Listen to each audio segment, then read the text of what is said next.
Hello বন্ধুরা, আসসালামু আলাইকুম। আজকে আমরা লার্ন ইংলিশের দ্বিতীয় ক্লাসটি নিয়ে আসলাম।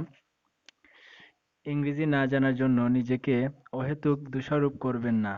আপনার ইংরেজি জ্ঞানের স্বল্পতা থাকতেই পারে, কিন্তু সেজন্য নিজেকে কখনোই দোষারোপ করবেন না। আপনি তো শিখতেই চাচ্ছেন এখন। কখনো না শেখার চেয়ে দেরিতে শেখাই কি ভালো না? অনুশীলনের বিকল্প নেই। প্রয়োজনে আপনি ঘরের দরজা বন্ধ করে আয়নার সামনে দাঁড়িয়ে ইংরেজিতে কথা বলা অনুশীলন করুন এবং নিজের ভয়েস রেকর্ড করে শুনুন। এতে আপনার কনফিডেন্স বাড়বে। নিজের ভুলগুলো বুঝতে পারবেন। ইনশাল্লাহ এটা খুব কাজে দেয়। করেই দেখুন একবার। তো শুরু করা যাক আজকের ক্লাস। অপরচুনিটি অর্থ সুযোগ। অপরচুনিটি অর্থ সুযোগ। বিগ অর্থ বড়। বিগ অর্থ বড়। বিগ অপরচুনিটি অর্থ হলো বড় সুযোগ। বিগ অপরচুনিটি অর্থ বড় সুযোগ। It's a big opportunity for you. এর অর্থ হলো এটা তোমার জন্য বড় একটি সুযোগ। It's a big opportunity for you. এর অর্থ হলো এটা তোমার জন্য বড় একটি সুযোগ। রিয়েলি অর্থ আসলেই। রিয়েলি অর্থ আসলেই। This is really big opportunity for you. এর অর্থ হলো ইহা তোমার জন্য আসলেই বড় সুযোগ। This is really big opportunity for you. ইহা তোমার জন্য আসলেই বড় সুযোগ। লেট অর্থ দেওয়া। লেট অর্থ দেওয়া। ফিনিশ অর্থ শেষ করা। ফিনিশ অর্থ শেষ করা। Let me finish. Let me finish এর অর্থ হলো আমাকে শেষ করতে দাও। লেট মি ফিনিশ এর অর্থ হলো আমাকে শেষ করতে দাও। হোয়াই অর্থ কেন। হোয়াই অর্থ কেন। গো অর্থ যাওয়া। গো অর্থ যাওয়া। গোয়িং অর্থ যাচ্ছ। গোয়িং অর্থ যাচ্ছ। হোয়াই ইউ আর গোয়িং এর অর্থ হলো তুমি চলে যাচ্ছ কেন। হোয়াই ইউ আর গোয়িং এর অর্থ হলো তুমি চলে যাচ্ছ কেন। ওয়েট অর্থ অপেক্ষা করা। ওয়েট অর্থ অপেক্ষা করা। কাম অর্থ আসা। কাম অর্থ আসা। সুন অর্থ শীঘ্রই। সুন অর্থ শীঘ্রই। Wait I am coming soon এর অর্থ হলো অপেক্ষা করুন আমি শীঘ্রই আসছি। Wait I am coming soon এর অর্থ হলো অপেক্ষা করুন আমি শীঘ্রই আসছি। ওকে এর অর্থ হলো ঠিক আছে। ওকে অর্থ হলো ঠিক আছে। ওকে ইউ ক্যান গো এর অর্থ হলো ঠিক আছে তুমি যেতে পারো। ওকে ইউ ক্যান গো এর অর্থ হলো ঠিক আছে তুমি যেতে পারো। ইনফরমেশন অর্থ তথ্য। ইনফরমেশন অর্থ তথ্য। গিভ মি ইয়োর ইনফরমেশন এর অর্থ হলো আমাকে তোমার তথ্য দাও। গিভ মি ইয়োর ইনফরমেশন এর অর্থ হলো আমাকে তোমার তথ্য দাও।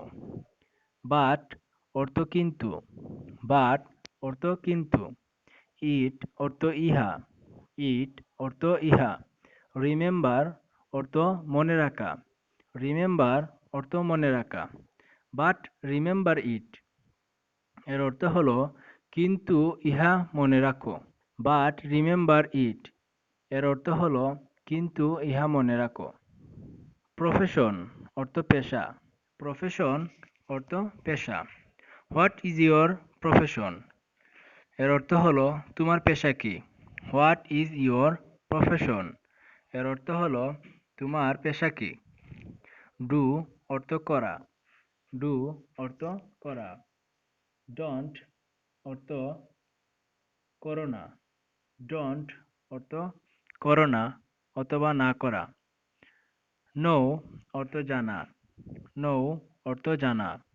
ডু ইউ নো ইংলিশ এর অর্থ হলো তুমি কি ইংরেজি জানো। ডু ইউ নো ইংলিশ তুমি কি ইংরেজি জানো। ওয়েল অর্থ ভালো। ওয়েল অর্থ ভালো। আই ডোন্ট নো এর অর্থ হলো আমি জানি না। আই ডোন্ট নো এর অর্থ হলো আমি জানি না। I don't know English well. আমি ভালো ইংরেজি জানি না। I don't know English well এর অর্থ হলো আমি ভালো ইংরেজি জানি না। এনাফ এনাফ অর্থ যথেষ্ট। এনাফ অর্থ যথেষ্ট। ইউ নো এনাফ ইংলিশ এর অর্থ হলো তুমি যথেষ্ট ইংরেজি জানো। ইউ নো এনাফ ইংলিশ এর অর্থ হলো তুমি যথেষ্ট ইংরেজি জানো। ডিয়ার অর্থ প্রিয়। ডিয়ার অর্থ প্রিয়। নিড অর্থ দরকার অথবা প্রয়োজন। নিড অর্থ দরকার অথবা প্রয়োজন। ফ্রেন্ড অর্থ বন্ধু। ফ্রেন্ড অর্থ বন্ধু। নাও অর্থ এখন। নাও অর্থ এখন। Okay dear friend, I need to go now এর অর্থ হলো ঠিক আছে প্রিয় বন্ধু, আমার এখন যাওয়া দরকার। Okay dear friend, I need to go now. ঠিক আছে প্রিয় বন্ধু, আমার এখন যাওয়া দরকার। হোয়াই ইউ আর গোয়িং তুমি চলে যাচ্ছ কেন? হোয়াই ইউ আর গোয়িং এর অর্থ হলো তুমি চলে যাচ্ছ কেন? উড ইউ লাইক এর অর্থ হলো তুমি কি চাও? উড ইউ লাইক এর অর্থ হলো তুমি কি চাও? Would you like to play এর অর্থ হলো তুমি কি খেলতে চাও? Would you like to play তুমি কি খেলতে চাও? Would you like to come এর অর্থ হলো তুমি কি আসতে চাও? Would you like to come এর অর্থ হলো তুমি কি আসতে চাও? Would you like to go তুমি কি যেতে চাও? Would you like to go তুমি কি যেতে চাও? সে অর্থ বলা। সে অর্থ বলা। সামথিং অর্থ কিছু। সামথিং অর্থ কিছু। Would you like to say something এর অর্থ হলো তুমি কি কিছু বলতে চাও? Would you like to say something তুমি কি কিছু বলতে চাও? ব্রেকফাস্ট অর্থ সকালের নাস্তা। ব্রেকফাস্ট অর্থ সকালের নাস্তা। হ্যাভ ইউ ব্রেকফাস্ট এর অর্থ হলো তুমি কি সকালে নাস্তা করেছো? হ্যাভ ইউ ব্রেকফাস্ট তুমি কি সকালের নাস্তা করেছো? কেয়ারফুল সচেতন। কেয়ারফুল অর্থ সচেতন। শুড বি এর অর্থ হলো হওয়া উচিত। শুড বি অর্থ হলো হওয়া উচিত। Now you should be careful এর অর্থ হলো এখন তোমার সচেতন হওয়া উচিত। Now you should be careful এখন তোমার সচেতন হওয়া উচিত। কনসিডার অর্থ বিবেচনা। কনসিডার অর্থ বিবেচনা। ইউ শুড বি কনসিডার এর অর্থ হলো তোমার বিবেচনা করা উচিত। ইউ শুড বি কনসিডার তোমার বিবেচনা করা উচিত। আস্ক অর্থ জিজ্ঞাসা করা। আস্ক অর্থ জিজ্ঞাসা করা। হোয়াই অর্থ কেন। হোয়াই অর্থ কেন। সাইলেন্ট অর্থ চুপ থাকা। সাইলেন্ট অর্থ চুপ থাকা। হোয়াই ইউ আস্ক মি তুমি আমাকে জিজ্ঞেস করছো কেন? হোয়াই ইউ আস্ক মি এর অর্থ হলো তুমি আমাকে জিজ্ঞেস করছো কেন? হোয়াই ইউ আর স্যাড তোমার মন খারাপ কেন?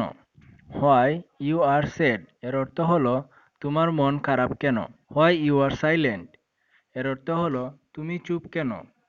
হোয়াই ইউ আর সাইলেন্ট তুমি চুপ কেন? উই অর্থ আমরা আমাদের। উই অর্থ আমাদের। কনফার্ম অর্থ নিশ্চিত। কনফার্ম অর্থ নিশ্চিত। অ্যাবাউট অর্থ সম্পর্কে অথবা বিষয়ে। অ্যাবাউট অর্থ সম্পর্কে অথবা বিষয়ে। অ্যাবাউট ইট অর্থ এ বিষয়ে। অ্যাবাউট ইট অর্থ এ বিষয়ে। We need to confirm about it এর অর্থ হলো আমাদের এ বিষয়ে নিশ্চিত হওয়া উচিত। We need to confirm about it আমাদের এ বিষয়ে নিশ্চিত হওয়া উচিত। ক্রস অর্থ অতিক্রম করা। ক্রস অর্থ অতিক্রম করা। লিমিট অর্থ সীমা অথবা পরিমাণ। লিমিট অর্থ সীমা অথবা পরিমাণ। You are crossing your limit এর অর্থ হলো তুমি তোমার সীমা ছাড়িয়ে যাচ্ছ। You are crossing your limit তুমি তোমার সীমা ছাড়িয়ে যাচ্ছ। You are welcome. তোমাকে স্বাগতম। You are welcome. তোমাকে স্বাগতম। মোস্ট অর্থ অধিক। মোস্ট অর্থ অধিক। You are most welcome. তোমাকে অনেক শুভেচ্ছা। You are most welcome. তোমাকে অনেক শুভেচ্ছা। বিউটিফুল অর্থ সুন্দর। বিউটিফুল অর্থ সুন্দর। You are so beautiful. এর অর্থ হলো তুমি অনেক সুন্দর। You are so beautiful. তুমি অনেক সুন্দর। You also beautiful. তুমিও সুন্দর। You also beautiful. তুমিও সুন্দর। কনফিডেন্স আত্মবিশ্বাস। কনফিডেন্স অর্থ আত্মবিশ্বাস। I have most confidence. এর অর্থ হলো আমার অনেক আত্মবিশ্বাস আছে। I have most confidence. আমার অনেক আত্মবিশ্বাস আছে। ফরগেট ভুলে যাওয়া অথবা হারানো। ফরগেট অর্থ ভুলে যাওয়া অথবা হারানো। নেভার অর্থ কখনো না। নেভার অর্থ কখনো না। আই নেভার ফরগেট ইট অর্থ হলো আমি তোমাকে কখনো হারাবো না। I never forget you. আমি তোমাকে কখনো হারাবো না। I never forget you. আমি তোমাকে কখনো হারাবো না। গিভ আপ অর্থ না মানা অথবা তুচ্ছ করা। গিভ আপ অর্থ না মানা অথবা তুচ্ছ করা। আই নেভার গিভ আপ অর্থ হলো আমি কখনো হার মানব না। আই নেভার গিভ আপ অর্থ হলো আমি কখনো হার মানব না। থট অর্থ ভাবা অথবা ভেবেছিলাম অথবা চিন্তা করেছিলাম। থট অর্থ ভাবা অথবা ভেবেছিলাম অথবা চিন্তা করেছিলাম। আই নেভার থট অর্থ হলো আমি কখনো ভাবিনি। আই নেভার থট আমি কখনো ভাবিনি। হেড অর্থ ছিল। হেড অর্থ ছিল। আই নেভার হেড অর্থ হলো আমার কখনো ছিল না। আই নেভার হেড আমার কখনো ছিল না। হেয়ার অর্থ শোনা। হেয়ার অর্থ শোনা। I never heard. I never heard আমি কখনো শুনিনি। আই নেভার হেয়ার্ড আমি কখনো শুনিনি। মাইন্ড অর্থ মনে করা। মাইন্ড অর্থ মনে করা। ডোন্ট মাইন্ড কিছু মনে করো না। ডোন্ট মাইন্ড কিছু মনে করো না। আমাদের আজকে দ্বিতীয় ক্লাসটি সম্পূর্ণ করা হয়েছে।